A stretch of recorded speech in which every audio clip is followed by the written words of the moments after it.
Hi, my name is Venkat Pillai. I'm the founder and CEO of CloudFrame. So let's talk about COBOL to Java challenges. A maintainable code is the key to transforming your COBOL application successfully into Java. And of course, into the cloud native, innovative platforms and applications. At the end of this webinar, you'll go away with why maintainable code should be the target. And it's not the best core quality code that we are talking about.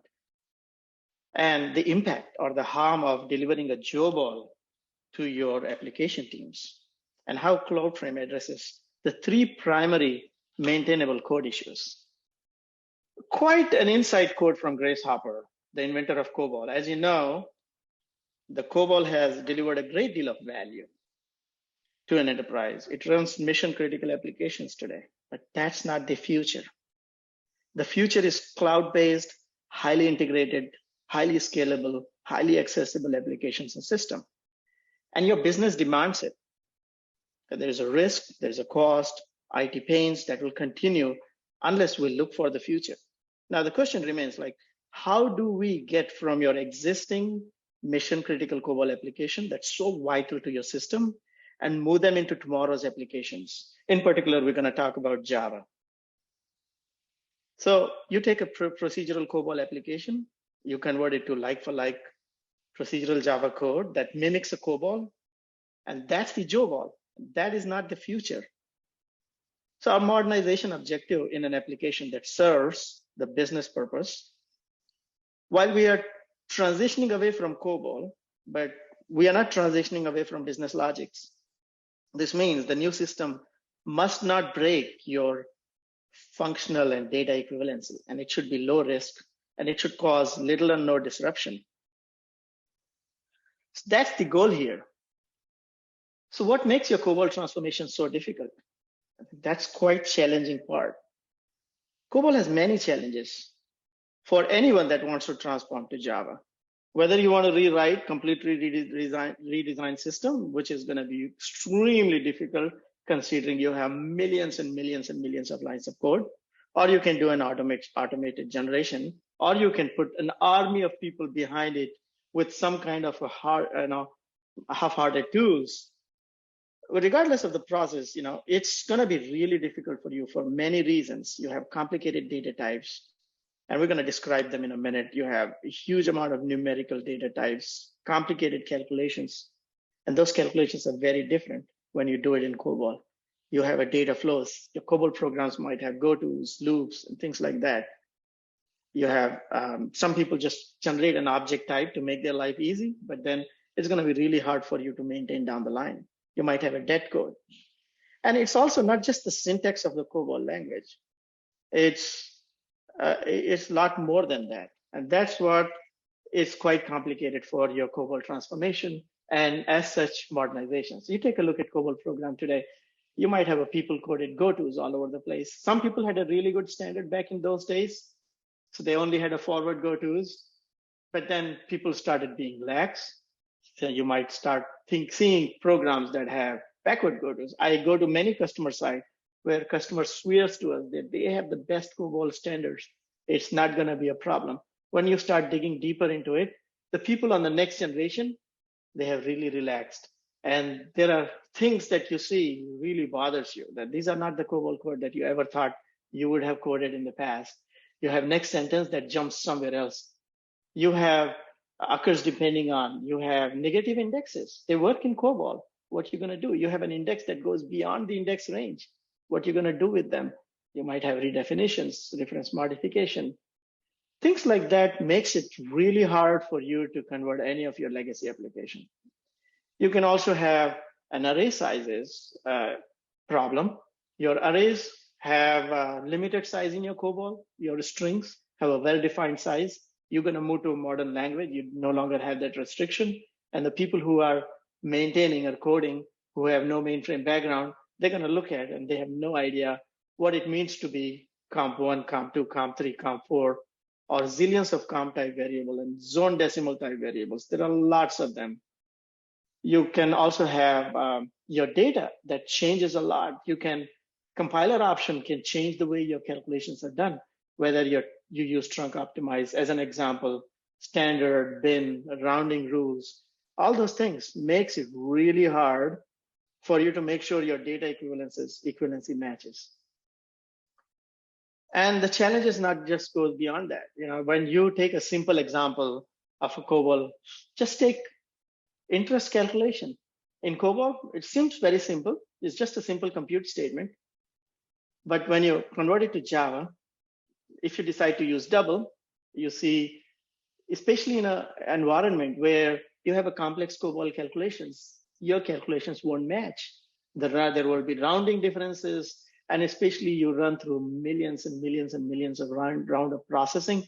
And in the end, when you add it up, your results just don't match. And your business will come back and says, I don't know, you might say your Java is right, but that's not what I was used to. My results from yesterday's COBOL application that were delivered, and today they don't match. How will you compare this? And that's going to be your biggest challenge in any of the modernization projects. And there are more. We just don't end here. You have, there are more, actually, you're going to have a lot more other challenges that's going to come alongside of it. You have databases, you have data accesses. You might find out you might have stored procedures, third-party utilities. You are using lots of IBM utilities for doing a lot of works. And I've seen places where people use sort as a complete programming languages. You might have easy trees. You might have a lot of mix. You might have integration. You might also find some of the COBOL version that you are using are really old, and all of a sudden you have some program that you're using COBOL 6 and some programs that were using an older version of the COBOL.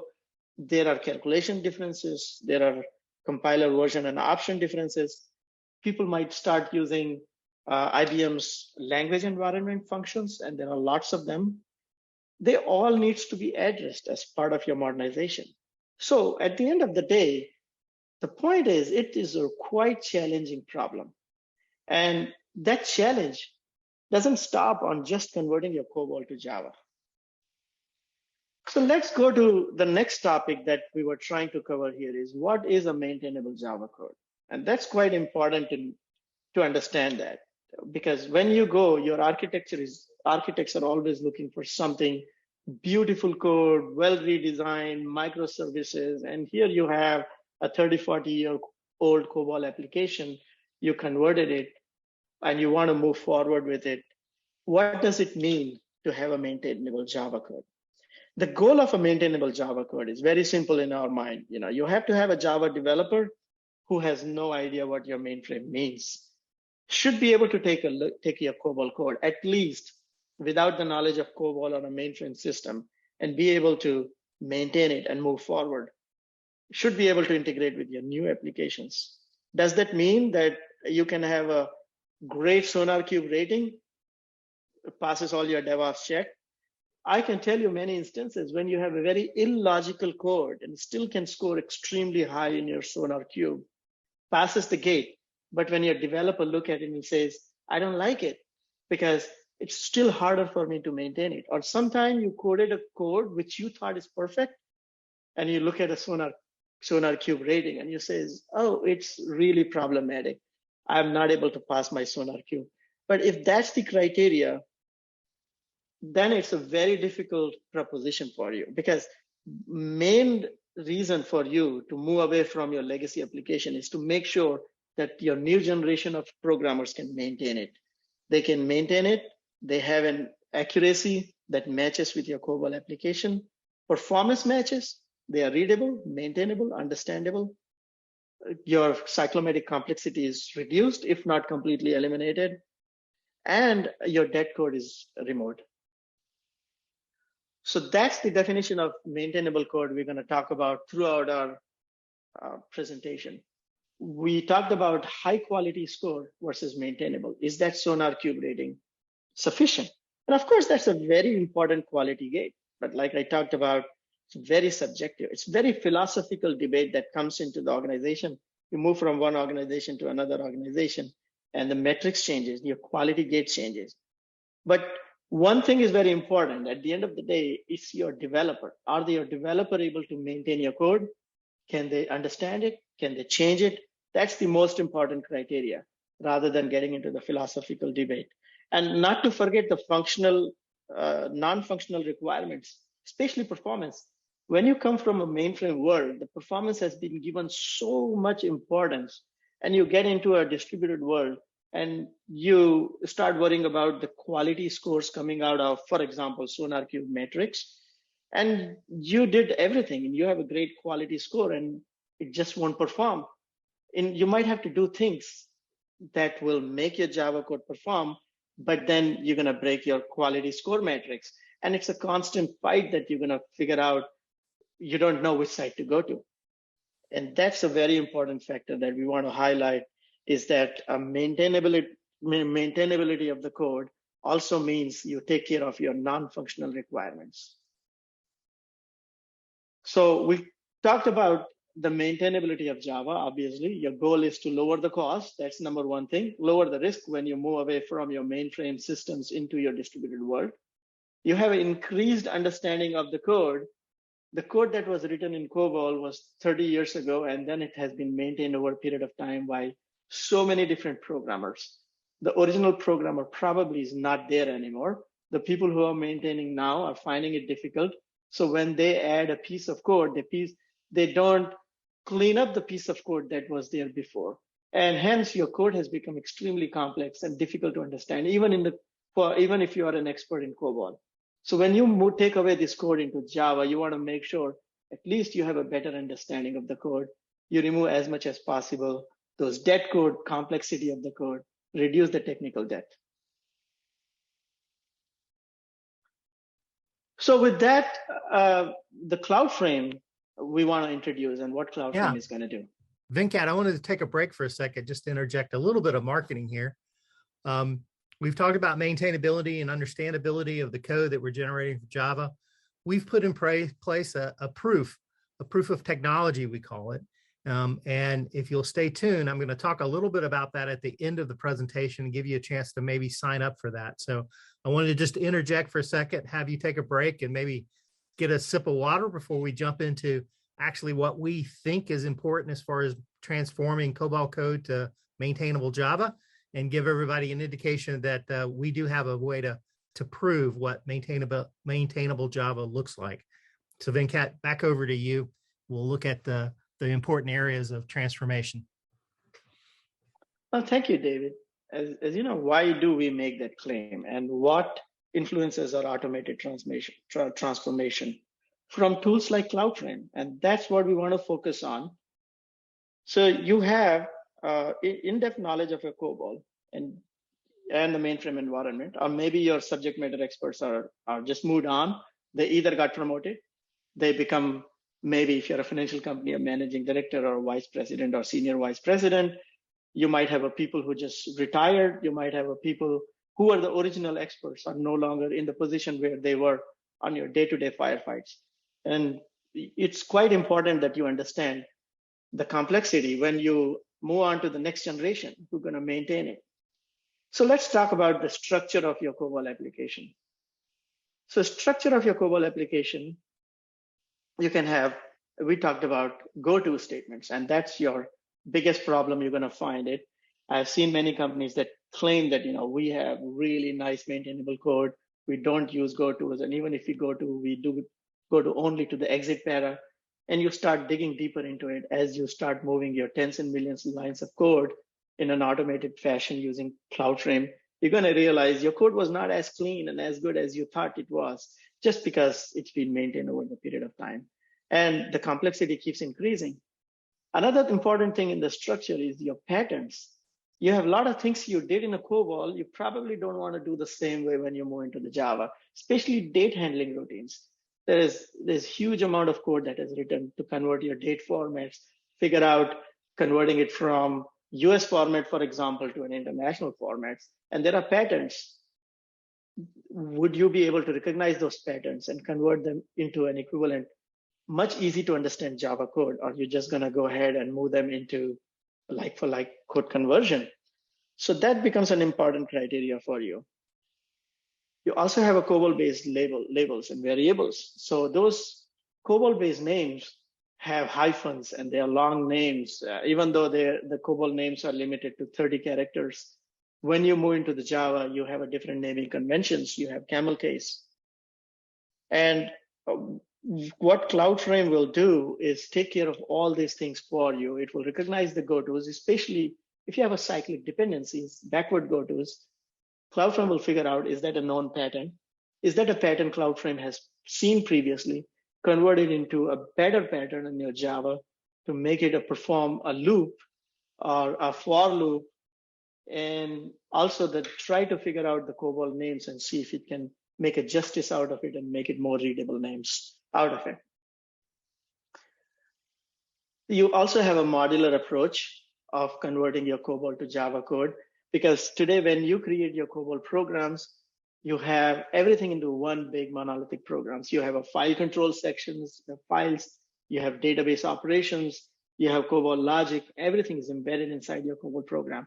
When you convert it to Java, you want to break these things into pieces so they can be maintained individually. They can be injected as a dependency injection from outside. So if you decide to change a particular bean, you can change them. And that's a pretty important factor for your modernization journey. And the CloudFrame is also looking at eliminating your COBOL-centric data type. We talked about complicated variety of numeric data structure like comp, comp1, comp2, and comp3, and etc. Or we talked about 88 level variable, for example, or redefinition.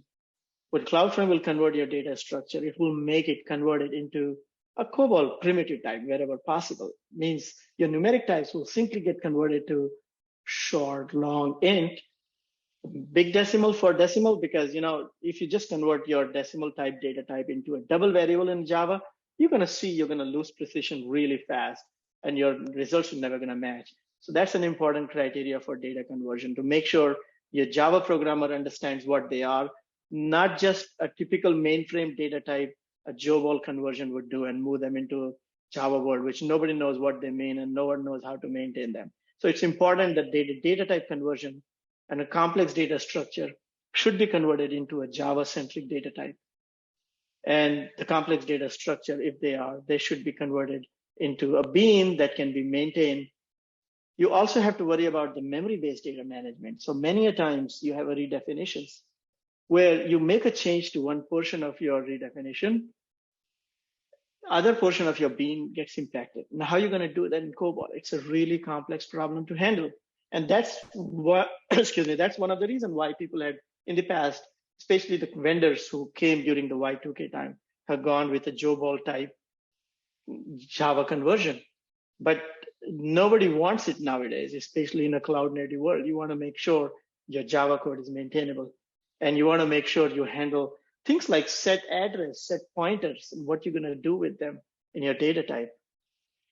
So CloudFrame is actually taking care of a lot of this conversion and making it easier for your COBOL programmer, making it understandable, making it maintainable.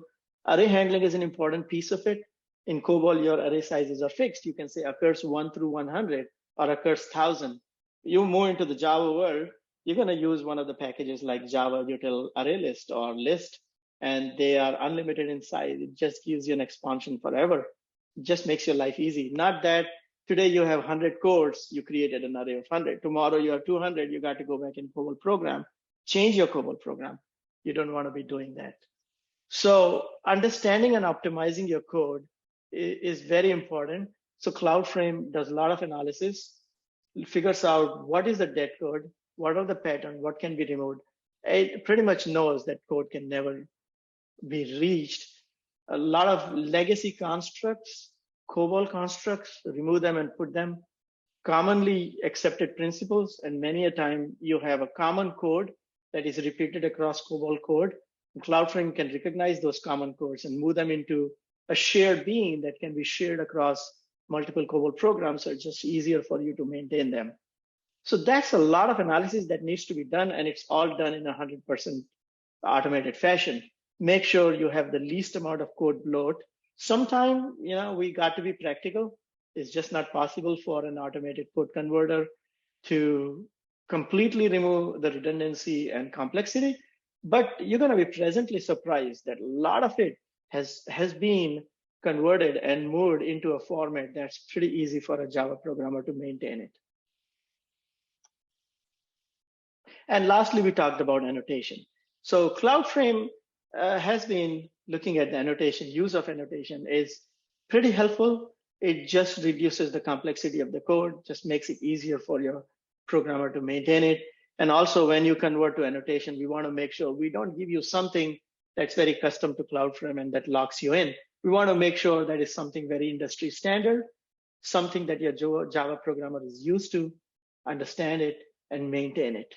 So you're going to see CloudFrame generated Java code is going to be highly maintainable. So with that, I'll come back to David, see if there are any questions. We want to leave some time at the end. We want to make sure we answer the questions you have, and any way we can help you out, understand the complexity, help you out with your modernization, and any of the technical or non-technical questions. Yeah, before we get to that, here are some of the frequently asked questions, and I think Venkat, you may have gone by one of the slides you wanted to cover there on the summary, but we'll stick here for a second.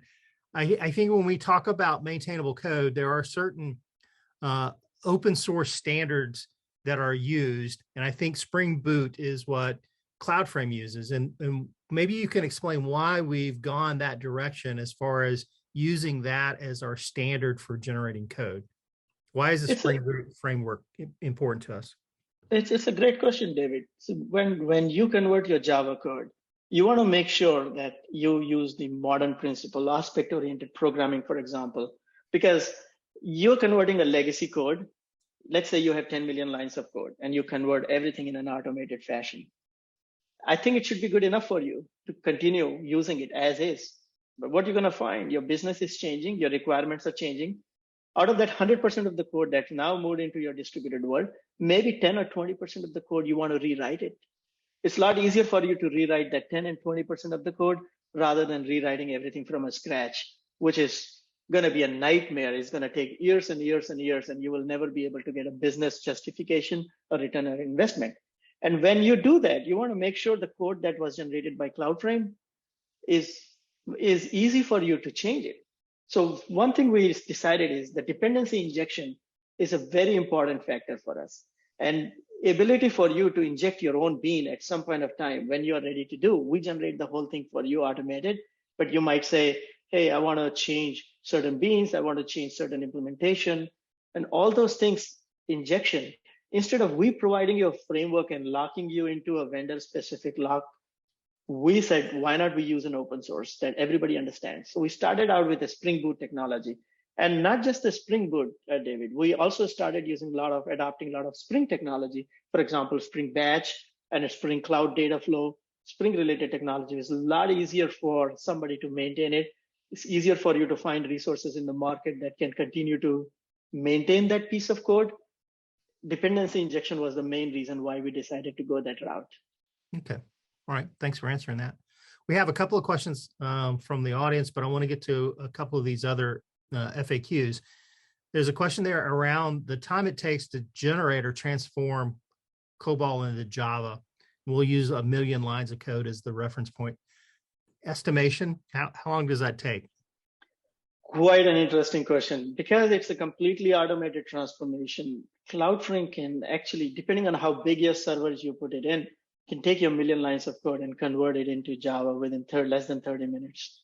By default, on an average, on a regular machine, let's say you have 16 GB RAM on a laptop, you have 4-core processor, Intel i7, 1 million line of code should not take you more than 15 to 20 minutes. If you put in a bigger machine, you can even get it done faster. And you can do it on a regular basis. And why I tell you want to do it on a regular basis is you're going to find it that you're going to have a dual maintenance for some time. Your COBOL programmers might still be maintaining your COBOL code for a period of time until you have completely cut over to Java. So you don't want to touch your Java code until you are 100% sure you want to decommission all your COBOL code. To get to the confidence that you can now don't need any of the COBOL code, it's going to take you quite some time. You want to make sure you do prod parallel run. You want to make sure your transformation is perfect. In the meantime, your business requirements are changing. you will find that you will have to keep transforming your COBOL code every time somebody changes into Java. And that cycle will keep repeating till the point you're confident. And that's why it's important that you use 100% automation to take care of your COBOL to Java conversion until the point you're ready to cut the cord and move completely, take away your Java code and start maintaining it. Okay. Good points. Good points. We have a question from the audience that is, let me see if I can paraphrase this. Does CloudFrame work with both online and batch COBOL, or is it just batch COBOL? Right now, the CloudFrame will work with online CI/CS type transactions, which are background transaction, and batch application. That's our sweet spot. And we are very proud that we can support that. When it comes to the transactions in CI/CS that are 30 to 70 terminal based, we debated long and hard. Should we go back the same approach, right? Why didn't you go with a JOBOL type application? Because it doesn't really solve your business problem. It only kicks the can down the line. We said, if you take all your green screen and we convert it into an HTML screen like for like, it's not really solving your problem. It's only kicking the can down the road. So we said, how about we take your application, we convert them, the data access to a REST API. Any of your background application, for example, your Skix applications are triggered through MQ, they are triggered through web services, or they're triggered through CTG or EXEI. All those background applications are a very good candidate to convert and run it through CloudFrame transformation. But like I said, I think if it's background, if it's batch, that's our sweet spot. Okay. I have another question that is asking about what cloud providers does CloudFrame work with? That's a great question. With the code we generate, we want to make sure that we don't give you any lock-in. That means, if you, for example, if you take your Java on a mainframe, you're going to use JSOS or some kind of packages on the mainframe. You're going to be logged on a mainframe forever. We don't want to do that.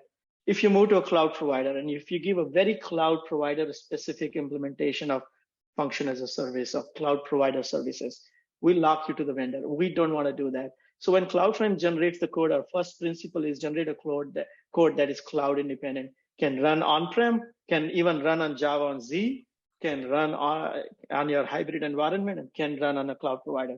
With that in mind, we're very proud to tell you, actually, we have much closer integration with Microsoft Azure.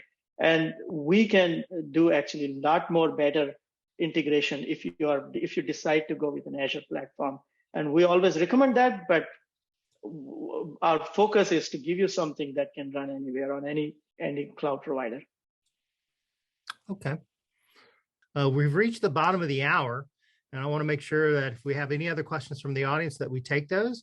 Otherwise, I think we've come to the end, and I want to thank Venkat for taking us through this material. It's been very informative, and I appreciate you having the detailed explanations to how we look at transforming COBOL into Java. And if there's nothing else, then we'll end the session today. Thank you very much. Thanks for joining in.